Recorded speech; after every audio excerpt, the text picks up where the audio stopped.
UDF യോജിച്ചൊരു UDF ഇല്ല. Jamaat-e ഇസ്ലാമിയും SDPI ഉൾപ്പെടെയുള്ള വർഗീയ മുന്നണിയാണ് UDFന്. മറുഭാഗത്ത് RSSും BJP ഉൾക്കൊള്ളുന്ന മറ്റൊരു ഭൂരിപക്ഷ വർഗീയതയുടെ ഒരു കേന്ദ്രം, അതാണ് BJP. അപ്പോൾ ഈ രണ്ട് വർഗീയതക്കെതിരായിട്ടുള്ള മതനിരപേക്ഷ ഉള്ളടക്കത്തോടുകൂടി കേരളം ശക്തിയായിട്ട് ഇടതുപക്ഷ ജനാധിപത്യ മുന്നണിക്ക് അനുകൂലമായിട്ട് മാറും എന്ന കാര്യത്തിൽ സംശയം വേണ്ട.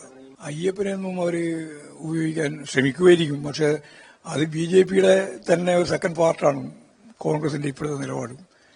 ഇവർ തമ്മിൽ അന്തർധാരയുണ്ട്, അതാണ് നമുക്ക് കാണാൻ സാധിക്കുക. അതെ, അത് പ്രസിഡന്റിന്റെ വികസനമാണ് പ്രധാനമായിട്ടുള്ള പ്രശ്നമായിട്ട് ചർച്ച ചെയ്യാൻ പോകുന്നത്. ഇപ്രാവശ്യം പ്രസിഡന്റ് തന്നെ കർണാടകവുമായി ബന്ധപ്പെട്ട് വലിയൊരു കേസ് നിലനിൽക്കുകയാണ്. 500 കോടി രൂപയുടെ തട്ടിപ്പുമായി ബന്ധപ്പെട്ട പ്രശ്നം.